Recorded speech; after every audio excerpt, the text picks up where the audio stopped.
Welcome to the Desert Perpetual, the first raid where you can truly go in any order you would like. Bungie did not pull any mechanical punches with this raid, so let's see what awaits us.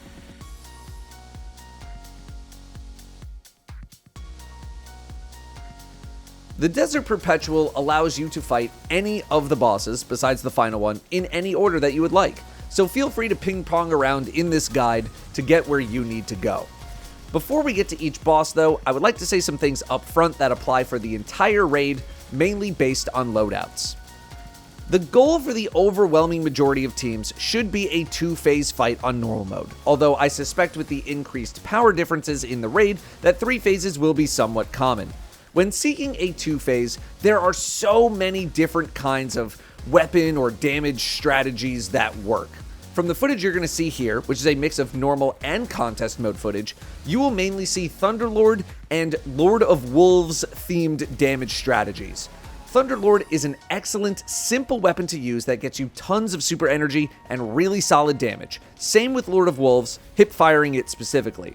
Legend of Agraios makes a unique appearance, which we'll discuss at that time. However, the main issue you may run into during these fights is heavy ammo.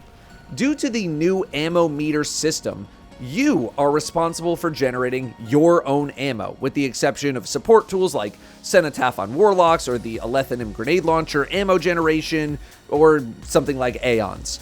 The issue is that some fights have roles that don't allow for much or any ability to generate said ammo consistently because you're doing a mechanic which doesn't involve killing enemies. So, something like Outbreak Perfected, which is a high damage primary ammo option, is a weapon that you and your team should absolutely consider, specifically with rewind rounds.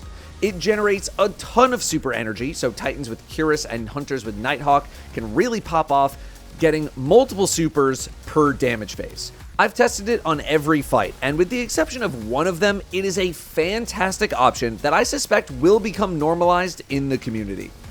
You might have also heard a lot about loadout swapping being a requirement for this raid, but I would argue that it was much more of a contest mode expectation than a normal mode one, especially after testing Outbreak Perfected.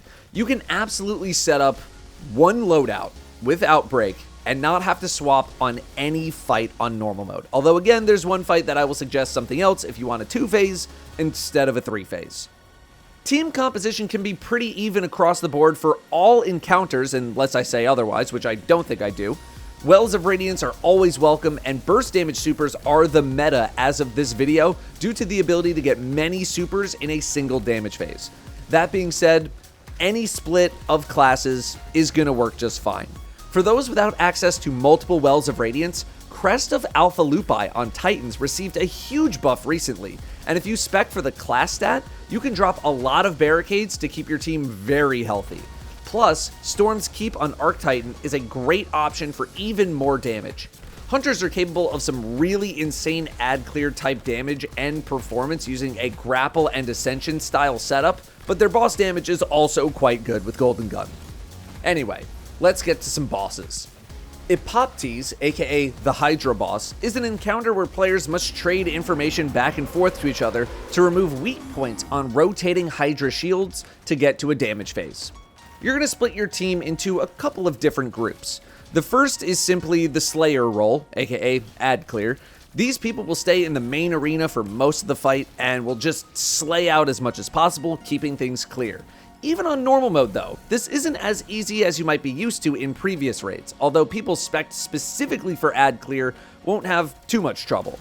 Next, you're going to have people doing the core mechanic, which involves the 2 non-boss Hydras in smaller rooms within this arena on opposite sides of each other. But there's one thing we need to do before we get to that. When you first start the fight, you're going to have goblins spawn everywhere. Kill them all as quickly as possible to trigger 2 Cyclopses to spawn in, 1 per side of the arena. Killing both of these will activate 2 plates, 1 per side, which are located at the entrance of the side rooms. Standing on the plate by yourself does nothing. It is only when all plates are stood on at the same time that they will activate, which is signaled by the Chronal Energy Distributes Itself message in the feed. Both players assigned to these side rooms should step on the plates to receive a debuff. Constant temporality is on the left side, cyclical temporality is on the right. This debuff allows you to do the mechanic. If this debuff ever expires, you die. So these side rooms have the main mechanic in this encounter. Each room has a Hydra with 6 eyes on their shield, not including the center one, that must be shot in a specific order to remove them. If you mess up this order, they all respawn, and if you mess up in the middle of that, it might be a wipe. In each room is a grid of 6 lights. The way to get one of them to light up is by standing in front of the spotlight that the Hydra is emitting. This also pauses the timer on your debuff, so ideally you are standing in front of this spotlight the entire time. The issue is that it is slowly rotating, so you need to move with it to stay in the light. But when you stand in the light, one of those 6 lights will turn on. You need to tell the person in the other Hydra room which light this is, as that is the eye that must be shot. So, player 1 tells player 2 which eye to shoot, and player 2 tells player 1 which eye to shoot. For this explanation, odd number players are using the left side room and even is on the right side room. My team just called them left, middle, and right, and top or bottom. You could do a number system. It doesn't really matter too much what you call them. Then you just progress with the callouts. Top right. Top. Bottom right. Bottom. Bottom. Bottom left. Top. Bottom right. Top left. I have 3 left. After about 7 total eyes, the next phase is going to start. Each player can end up shooting 4 eyes each, and you want to stay in tandem as much as possible. If player 1 only gets 3 eyes, then when you resume this mechanic, player 2 should tell player 1 their 4th eye, let them kill it, and then you continue with the 5th and 6th eyes together. Try not to let one person get too ahead of another, because otherwise that's going to cause some desync, and that might cause a wipe. Next, let's talk about this in-between phase. Above each Hydra is a triangle of 3 eyes, which we called left, top, and right. The perspective of which these callouts are made are from the POV from where you enter the room, which is very important for accuracy. You'll eventually shoot one of these 3 triangle points based on callouts from the main arena. This triggers after the epoptes blocks the unforeseen message in the feed, which is after 7 eyes are shot. The 2 players in these side rooms should stay in them to keep their debuff from falling off. 2 new players, let's call them players 3 and 4, should get their own set of debuffs from the plates. Keep in mind that new Cyclopses will spawn and block the plates from being active, and these Cyclops spawn on a timer. They just show up every so often. Kill these Cyclops to reactivate the plates if you need to for players 3 and 4. If you're fast enough, you won't need to do this. Players 3 and 4 will then need to go to the boss, where each player will have their own spotlight to stand in front of. There is a pillar in the middle of the arena closer to the rally flag, which has 3 panels on each side. These are the callouts needed for players 1 and 2. Standing in front of the spotlight of the boss will light up 2 of these 3 lights. Whichever light is not lit up needs to be called out to a specific player. In this example, player 3, on the left side, sees that the right side of the triangle is not lit up, so they would call to their left side teammate, player 1, to shoot the right side of their triangle. Player 4 would do the same for player 2. However, we're not done. Player 3 must now shoot the 2 lights on the opposite side of the pillar that were not called out by player 4, and vice versa. In this example, player 4 told player 2 to shoot left side, which means that player 3 must shoot right and top on this pillar, the opposite of the call. Player 4 must shoot left and top, as player 3's call was the right side. But you can only shoot these panels when you are within the spotlight of the boss, so you need to position yourself in a way that allows you to shoot these panels. If you're going too quickly, you might have to wait a little bit until the spotlight is in a more favorable position. If done successfully, you'll see multiple messages in the feed saying function partially restored. And then finally, if all are successfully completed, you will see the function collapse suppressed message. This is when debuffs fall off of all players and you will need to rebuff. Players 1 and 2 should come back outside, get new debuffs, and head back in for their final eyes. This works the exact same way as it did previously, just make your callouts. When only the 6th small eye remains, you can shoot it immediately. You do not need to wait. You then must shoot the central spotlight, which kills the Hydra. If you don't, you will not progress the encounter. You're not done yet though. Go outside into the main room and find the spotlight that is active for you on epoptes and shoot it while standing within the spotlight. Destroying both of these shields will trigger the damage phase. All enemies will despawn when damage starts, but this transition does not happen immediately. It takes a few seconds. If you mess up at all, you may find yourself doing another triangle phase. Just continue doing the rotation until all eyes have been removed. That being said, you shouldn't need more than one if everything goes well. Boss damage has its own mechanic to deal with in the middle of the phase. 2 people at random will be selected and debuffed. Both players must go to their respective spotlights and strafe within them in order to remove the immunity shield of the boss so that the rest of the team can deal damage. Then, after a few seconds, 6 small eyes will spawn in. Shoot them all as fast as possible, and then shoot the spotlight in the center. Don't forget about that one.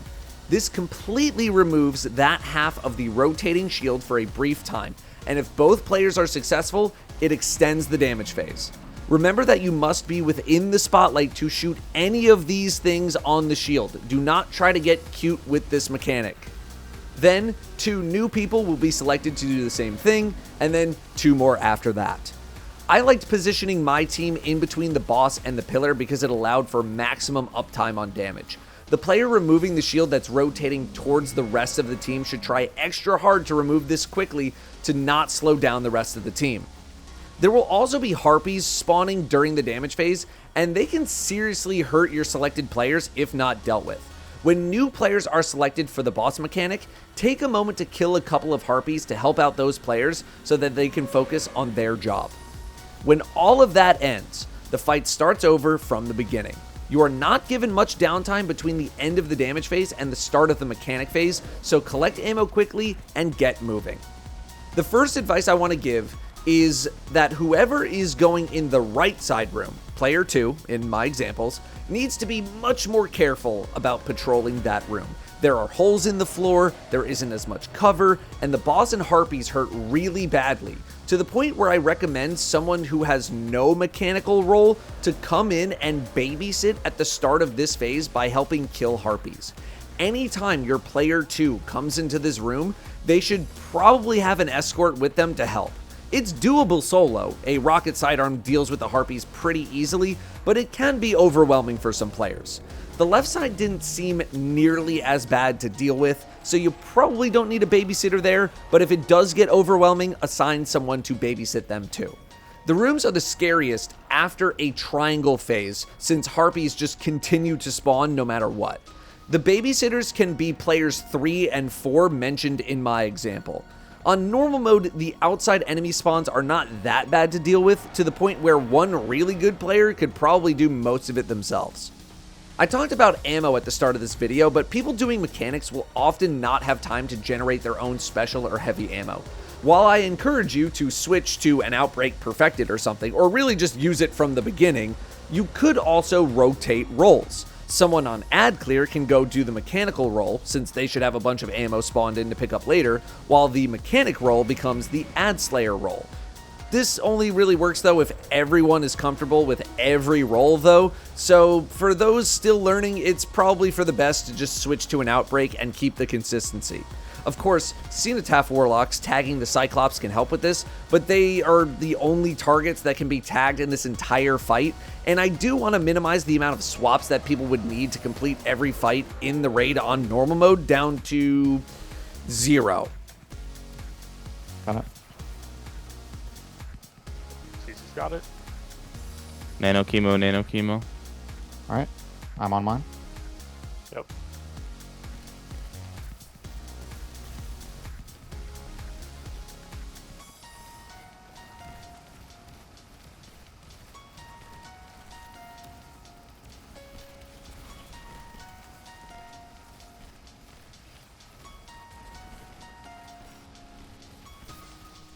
This is stupid. This is so free. I could have planned well like 3 more CC times. fifth, This whole CC thing. fifth, CC your opposite. CC your opposite light.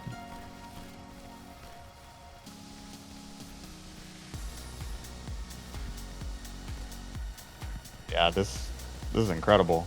This is incredibly free. Like, I mean, Jesus. I was kind of loadout cheesing for a little bit there. We did defeat.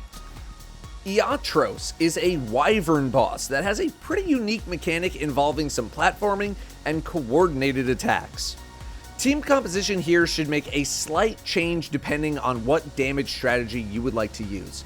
My team did a more bullying based setup where we used multiple warlocks with Song of Flame as a way to tank the boss, stunning with snap melees, while Titans continuously dropped storms to keep barricades around the boss and had everyone using Legend of Agraios. This kept the boss really occupied and the team very healthy for an easy 2-phase. If you're not looking to get that cheeky with it, this boss's crit spot is incredibly annoying, so you would probably want to bring a divinity to deal with that on top of whatever type of precision weapons you would want to bring. Thunderlord, Queenbreaker, even getting somewhat close with Lord of Wolves isn't too risky, although you might want to have Song of Flame for that. Outbreak Perfected does work here, but it'll likely be a 3-phase without spectacular shooting. The goal of this encounter is to climb a series of 9 platforms, grabbing 3 items along the way to trigger the damage phase, while also depositing chronons into your hourglass to make sure you don't run out of time. There are 3 different roles for this fight: the platformer and babysitter if need be, the platform builders, and the chronon depositors, so assign accordingly after you find out what each role does.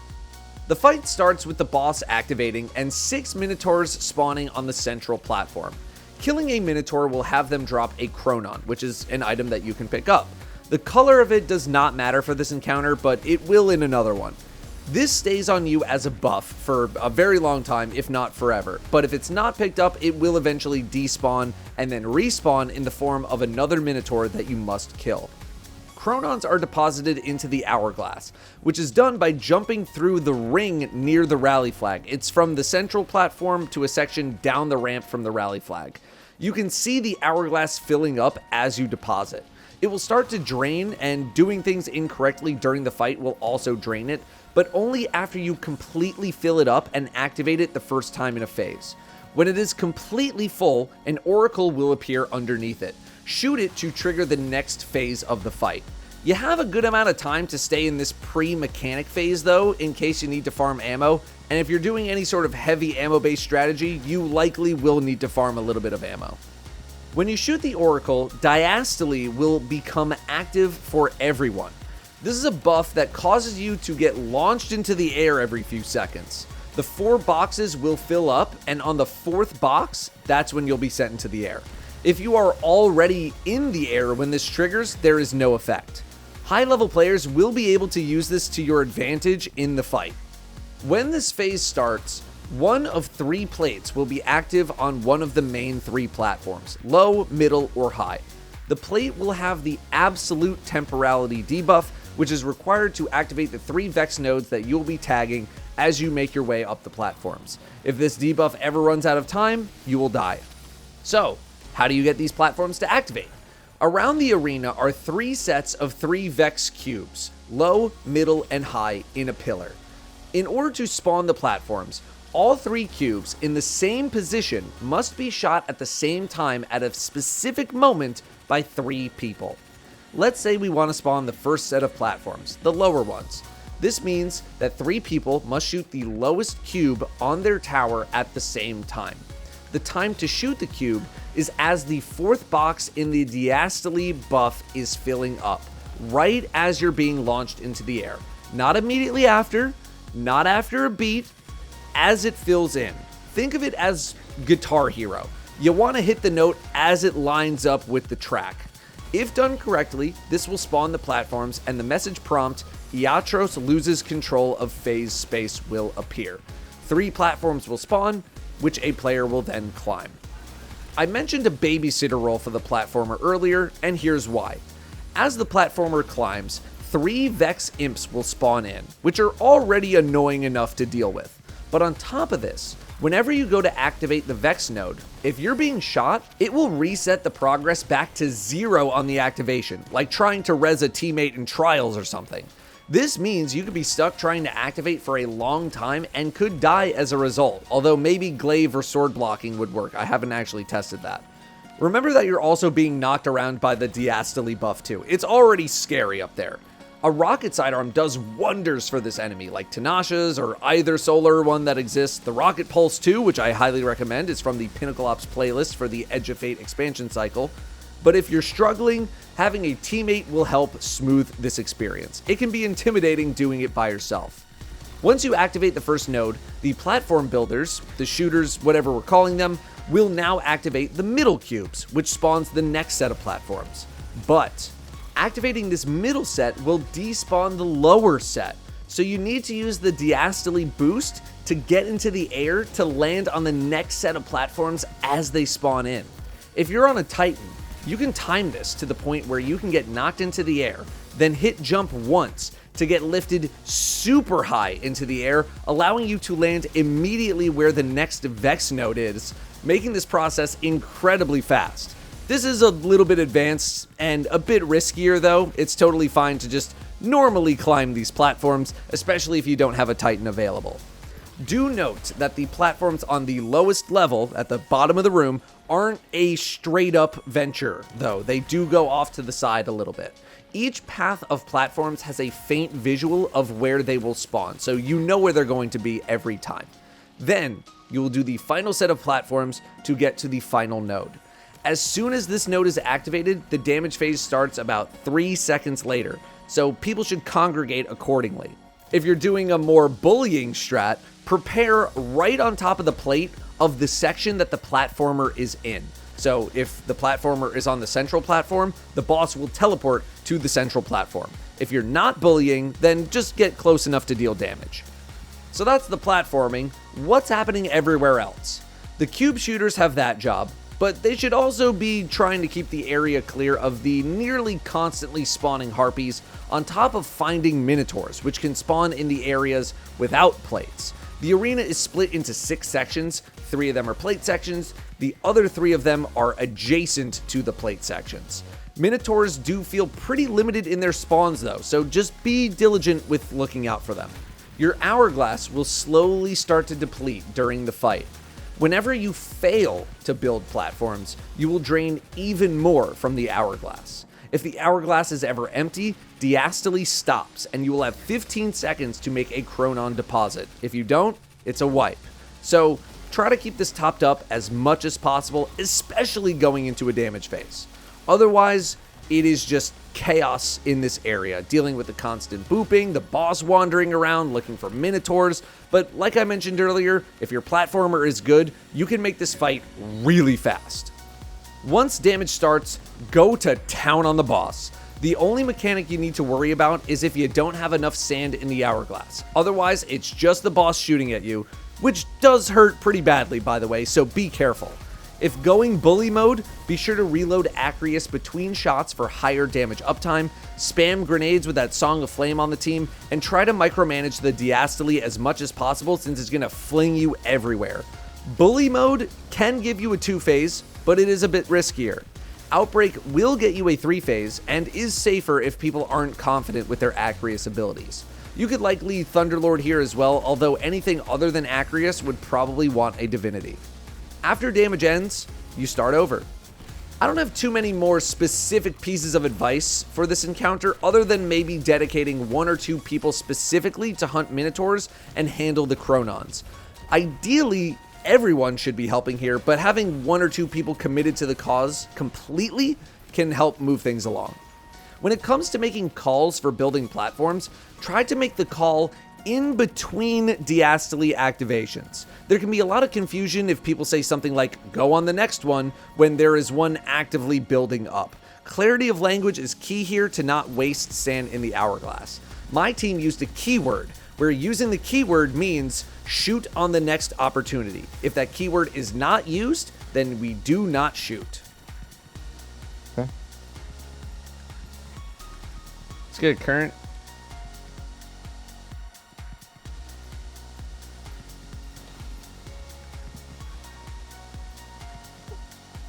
Looking like a Minotaur bottom situation. Yep, that is correct.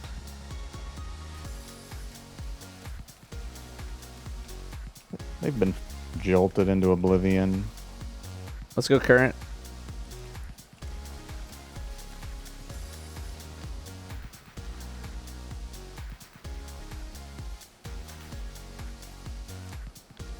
Let's go current.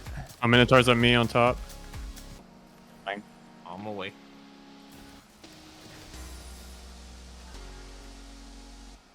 Well, the DPS is middle. DPS is middle. Start heading there. Boss up Minotaurs, top. please. The Hobgoblin boss, Agraios, is where you must charge up the accelerators in the arena to deflect a sniper shot back at the boss to stun it to deal damage. There are a couple of key roles in the fight, but most people will find themselves participating in one way or another at some point. There's the accelerator runner, the plate steppers, the detainment reflection, so let's talk about how all that comes together. But first, let's discuss the arena itself. When the fight starts, 3 copies of the boss will spawn on high up platforms.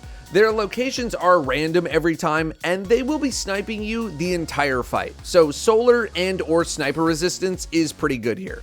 They're also named after the temporality debuffs that you can get, more on that soon. The intro to the fight isn't anything too crazy. Goblins are going to spawn in from various portals in the arena, kill them all to spawn a Hydra in the back of this arena. Killing a Hydra will trigger Minotaurs to spawn, with one spawning under each of the 5 potential boss platforms. When killed, they drop a Chronon, which are used to power the accelerators. Walking through the hole in the accelerator will power it up if you have a Chronon. 1 Chronon per turbine, please. Anything more is no good. After that happens, you can play this a couple of different ways. When all 5 accelerators are activated, you're going to get 3 Wyverns to spawn in, with them spawning underneath each copy of the boss. You'll also be able to activate the 3 plates in the center of the arena, which will give you the cyclical, constant, or absolute temporality debuff, which happen to match up with the names of the boss copies on the higher up platforms. My team chose to kill the Wyverns first and then do plates because Wyverns just hurt really badly, so let's go with that plan. You will also likely have a new Hydra spawn in since all of the Minotaurs died, which is the trigger for said Hydra spawn. You do need more Chronons though, so this is good. Players 1, 2, and 3 will step onto the plates to get their debuff. The debuff is assigned to the plate itself, so cyclical will always be on the left, for example. Now, if you go quick enough, any one of these 3 players could go to their boss and activate the node underneath them to get the buff called alignment charge, which is needed to continue the fight. However, if the boss is in sniper mode, where everyone is being targeted by a big red laser, you need to see what name the boss has, and then the player with that debuff needs to go activate the node under the boss. So if Agraios, made cyclical, is the sniper, then the cyclical temporality player must go to them to activate the node to get the alignment charge. Here's where it gets a little tricky. The other 2 plate players with the temporality debuffs will see 2 of the 5 accelerators looking pretty normal, as in there's not a bunch of red electricity effect around the accelerator. This makes for a total of 4. One of them is left out.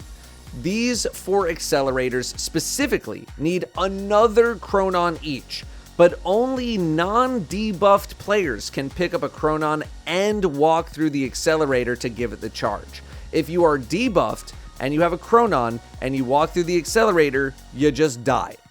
This is why we need another wave of Minotaurs to go get more Chronons. My team just went clockwise from the POV of the rally flag, so top of the circle is 1, 2 is to the right, and so on like a clock. We also would try to feed Chronons in numerical order to keep some consistency, so if the normal accelerators are 1, 2, 3, 5, go in that order so that you can be consistent.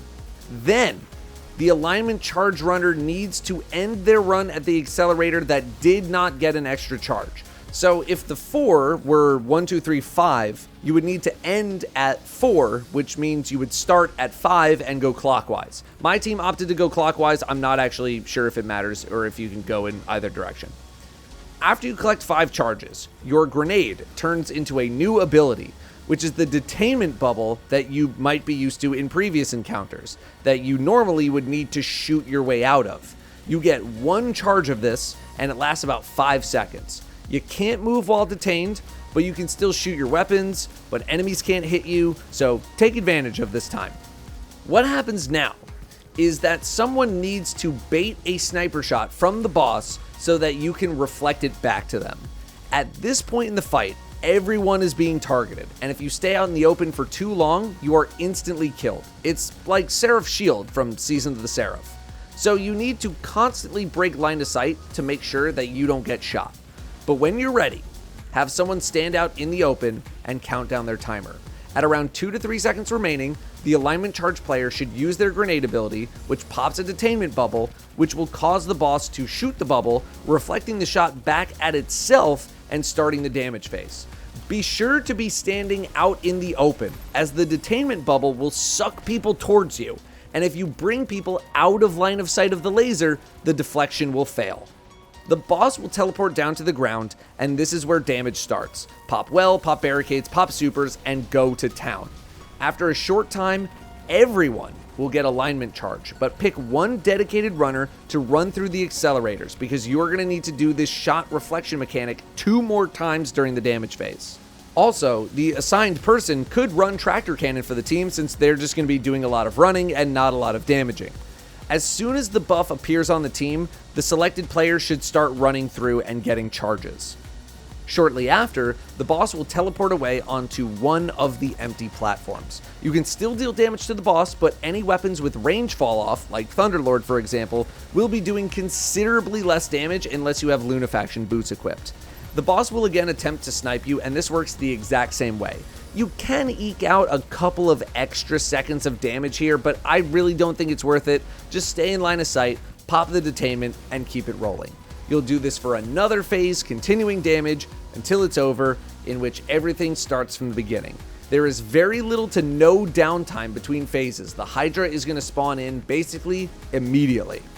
I don't have much generic advice for this fight other than monitor your sniper timer and try not to stay out in the open too much, since the snipers hurt pretty badly. My team used the cover in the middle of the arena to hide most of the time, using it as a spot to drop rifts and barricades to support each other. Also, try not to kill a Hydra until you're pushing the boss into the damage phase if you don't need Minotaurs. If you kill a Hydra too early, then the Minotaurs will spawn in and they'll just be spam shooting you from really far away during damage. You probably won't die if you have a Well of Radiance, but the flinch and the screen shaking will get really annoying. So just go to that ad wave scare instead of waiting for the Hydra. Need a pars.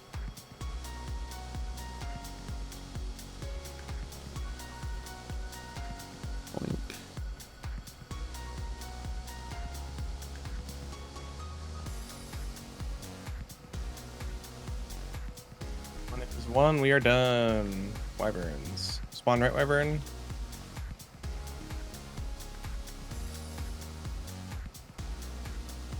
Help me with this chicken, please. Thank you. Plates.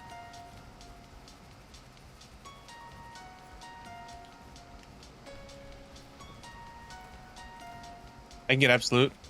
I have cyclical. Don't worry about it. We're good. Okay. All right, go ahead. Call outs. Datto, watch the sniper. Datto, watch the sniper. Abs has 3. Do 1 again. Okay. We're in 5 or last 2 then. I will do 4. I can do 5. Minotaur on me. He's dead, you're open. Yeah, 5 is last one. Alright, going into 5 now. All set. Focus on Hydra in middle. Okay. And watch the beams. I'm running. I'll call window, buddy. Yeah. Okay. All right, buddy. 7, 6, 5, 4, 3. Perfect. I'm gonna track you and then I'll run. Okay. Get ready for damage. Nope, you're good. Stay alive. Good. Please Hydra's kill 1/3. Hydra. 25%. Dead. Good.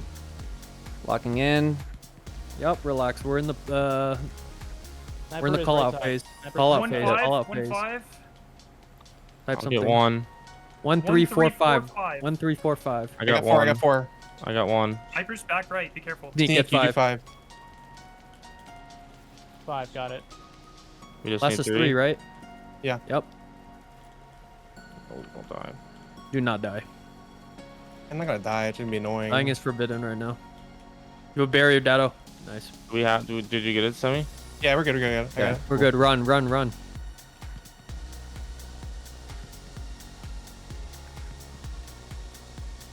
Tell me when. Tell me when. I'm watching him. He's about to go to the 4th one. I'm Just going wait. north. I'm going north. There's a ton of stuff. Peek now. Peek now. Peek now. Shadow. 6, 5, 4, Don't rush this. 3. Don't rush Do it. Do There's it. a Do wall. it. Do it. You're Do chilling. it. You're chilling. I'm weak. Hydra. Just gotta die. Kill this Hydra now. Nice. DPS loadouts. DPS loadouts. Kill the Hydra together, please. Gradient. Everything on this Hydra right now. Kill it. Good job. Prep for DPS. Prep for DPS. Go in the location. Make sure you have Lunas. Good. After you kill this boss, you will need to get back to the main area. However, it can be insanely confusing to get back if you aren't using an eager edge sword or a grenade launcher to do some rocket jumping. So here is the normal path that you can take to get back. Dude, I have chills. I'm eating the first thing that isn't beef jerky in the last like 3 days. How much Yo, beef are jerky you did on the you beef get? Actually, jerky no, meta? Do you know Well, about it's you're on the eggs. beef jerky Come meta, on. dude? Thank you, man. That's Beef actually jerky crazy. is so meta. I'm in the ball. I mean, I had beef jerky as well. My wife was pissed because I ate 5. all of her, like, whatever beef jerky was. 5 of us were on beef jerky then. I smashed Can some we get a pizza rolls. sponsorship? I'll basically eat any kind of beef jerky. I don't really care. It's all delicious. So you made that jump, Seth. I'm just Seriously, goaded. I don't know what that exactly means. Oh, I know exactly what you're talking about. My parents made me try that. It's so phenomenal. Yeah, it's like So good. candy. Very, very bad. The traversal in this raid is so funny. They're like, no, how What was about the boss that was bugged that one year that was like this? You remember I was talking about? Yeah, Yeah. Yeah. that guy was Alright, man. enormous, bro. Swoltheon? Yeah, Swole, I yeah. assumed that was actually the inspiration for the. Dude, Protheon plus rage Raid. stops. Yeah. Dude, Rage is my favorite. So funny seeing a huge It's Scion. Very good. Gotta say. The new Banes that they added, yes. The old Banes, no. Yeah, Oh, the dude, new one's great. Rage Shroud is and- so funny. You'll just be Ra- like killing a group of ads, and then you'll Just kill go- the Shroud guy, and there'll be 50 just sitting in the room. Once all 3 bosses are dead, we move to Koregos, the world line, who is located at the main platform in the raid. While there are a lot of moving parts in this encounter, they can move pretty quickly, but there's still a bit to break down here. The goal is simple: fill the hourglass with sand. How you go about doing that involves multiple people and multiple steps. First off, the boss itself will be attacking you a lot, but it can be stunned. More on that in a moment. It casts what is essentially the old version of Chaos Reach, a giant laser beam that can absolutely hit you behind smaller cover. It will lock onto someone and then chase them around for a while, but it is possible to hide from this attack behind the bigger pillars. Also, there is a 6-minute timer on the mechanics phase called digitization. If you don't get to the damage phase in 6 minutes, you will wipe. That being said, this phase should only take you 6 minutes if things are going catastrophically wrong. Not even on contest mode was this phase even taking 5 minutes to complete. The fight starts with 3 Hydras spawning on each of the 3 plates next to the boss, and a ton of other enemies. These Hydras should be killed off immediately, but they are the only Cenotaph targets in the entire fight, so if you're going to use Ceno, now is the time. After killing them, the plates will become available to use. Just be careful of the boss lasering people. Most of you will be stacked up at the beginning, and it's very easy for the boss to get a triple kill. The plates all have different responsibilities, so let's break those down. The left plate, aka constant temporality, is the boss stun plate, on top of another thing that we'll talk about soon. The boss can be stunned by shooting the 4 points that are glowing that make up its laser beam.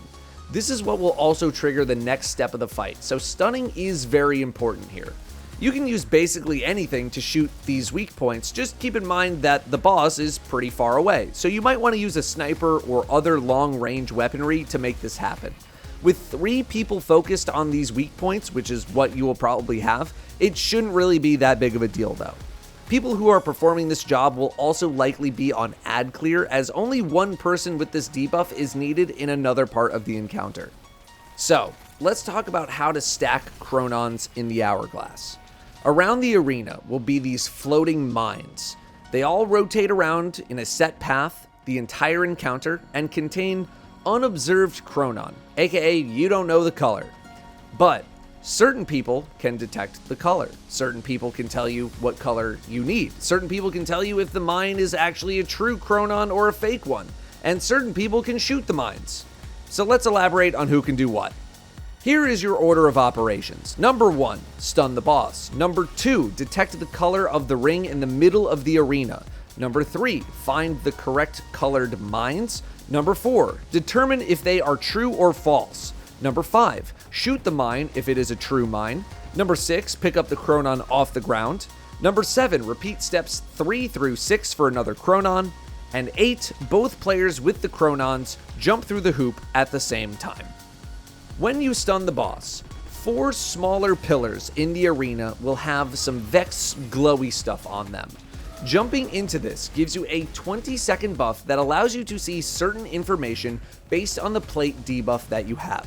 Note that multiple people can step on this buff at the same time and everyone will get it, but the timing is a little tight.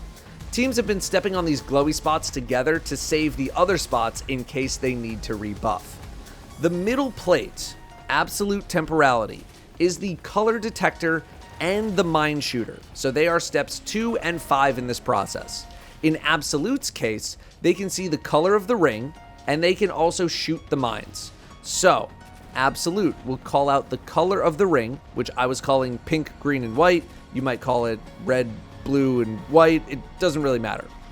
The left side plate, Constant Temporality, is step 3, the mine colors.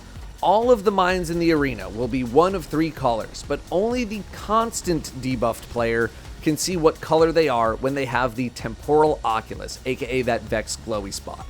My team used a trace rifle as a laser pointer to shoot the mines so that the final player in the puzzle, the cyclical temporality player, can see which mine is being analyzed to determine if it is a true or a false mine. You can just tap fire the trace rifle to save ammo. The cyclical players see mines either as normal or very brightly lit up. Lit up mines are true mines, normal ones are false mines. So, the color of the ring is detected by Absolute. The mine color detector, who is the constant player, points at the correctly colored mine and asks, is this a true mine? The truth teller, aka cyclical, answers yes or no. If yes, the mine is destroyed by shooting it by the shooter, who is the Absolute player.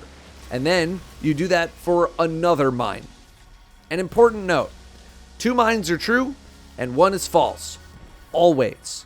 So if you ask if a mine is true on the first attempt and it's not, then the other 2 are guaranteed to be true. You just need to find them in the arena. Here is each roll in action so you can see what that all looks like. When it's all put together, it flows pretty quickly and is actually one of the easier mechanical phases in the entire raid. I can't see it. Stun. Vex, stun Vex. It's pink. This one. Yes. Yep. This one. No. This one. Yep. Yes. Please. Let's wait a second. Oh, you got it. Okay, I'll get there. White. White.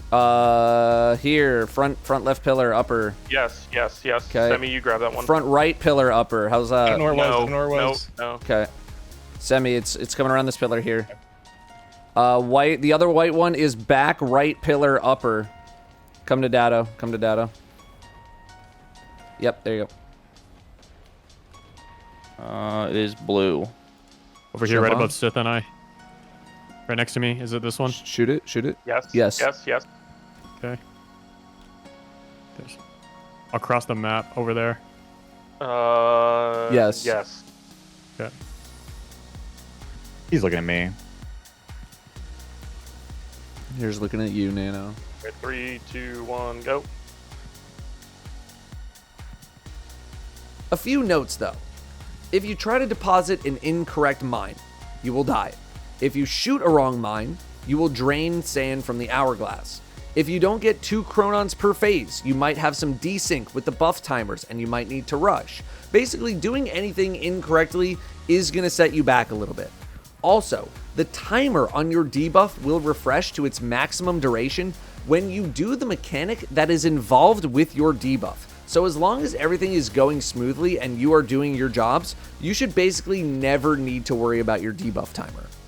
You need 3 pairs of 2 chronons to fill the hourglass. That is 6 total. As soon as you deposit the first pair, the stun team should be working on the next stun to respawn the Vex buffs. That process repeats itself 2 more times, or as many times as you need to get 6 chronon.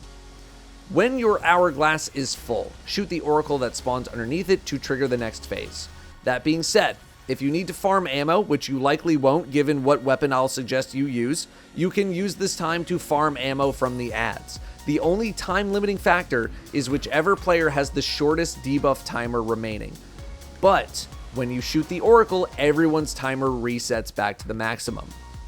Shooting the oracle will cause platforms to appear near the plates. You will scale these platforms to an upper level, which is on top of the boss, where you need to do one more thing to get started, and that is activate the correct nodes. The absolute player will activate these 4 nodes. They will see 3 cubes on the ground. One of these cubes is correct. A cyclical player will see 2 nodes, and a constant player will see 2 nodes. One of these cubes can be seen by both players. That is the cube that must be activated. An easy way of doing this is by having the 2 players stand in between their 2 cubes. Whichever cube is closest to both players is the correct one. You're going to do this 4 times, and then damage will start. Now, if you thought the Witness had a hectic damage phase, welcome to Koregos. Here's what happens. First off, 2 lasers will be rotating around the room, dealing heavy damage and leaving pools on the ground. These lasers can be in one of 3 positions: around the far edge of the platform, in the middle, or right up against the boss. They will also change their lane every so often, and they can switch directions on a moment's notice. My team had a wipe where the beam was on the outside, changed directions while we couldn't see it, and then proceeded to get a quad kill before we realized what happened.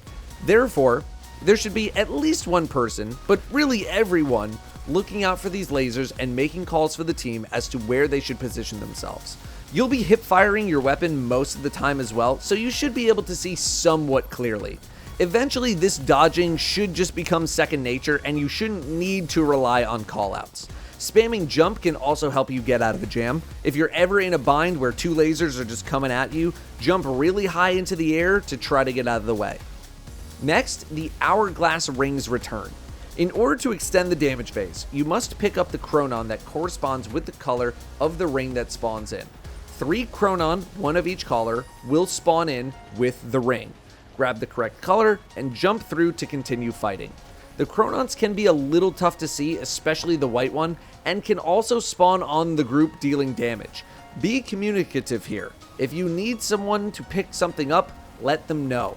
Ideally, one person will be handling this mechanic entirely by themselves. I suggest being on the opposite side of the boss of where your team is standing to most easily see the chronons as they spawn in. And I also suggest that this person use tractor cannon, as your time getting to deal damage will be very limited due to the urgency of this job. Otherwise, the damaging team should be focusing the red eyes on the boss, as that is the crit spot. You're seeing Outbreak perfected in this footage, and I cannot recommend it enough, specifically with rewind rounds. It deals tons of damage, it is a primary weapon so it never runs out of ammo, it gives tons of super energy, it can be hip fired at basically full damage so you can have a better view of the room, and it'll give you an incredibly easy 2-phase. Damage supers will make this a much simpler process, although Wells of Radiance will definitely help keep you safe and speed things up too. When you get to final stand, your team should rotate 90 degrees left or right as the boss's weak point, their eyes, will rotate and now spin on a vertical axis. Also, the laser beams in the room hurt even more now. Standing in them is almost certain death. You should do your best to target the eyes while you're shooting. They will be spinning constantly. You should also save damage supers for final stand. If possible, just wait until the boss is actually vulnerable. Watch the health bar and look for it to blink before actually starting damage. 2 to 3 damage supers and a bunch of Outbreak Perfected or Lord of Wolves spam should do the job. Then, after the boss dies, it's going to do another animation. Shoot it a few times in the eye, which is going to be towards the floor of where you're standing, and then run away and watch the fireworks. Best of luck in the Desert Perpetual. Thank you very much for watching. I'll see you next time.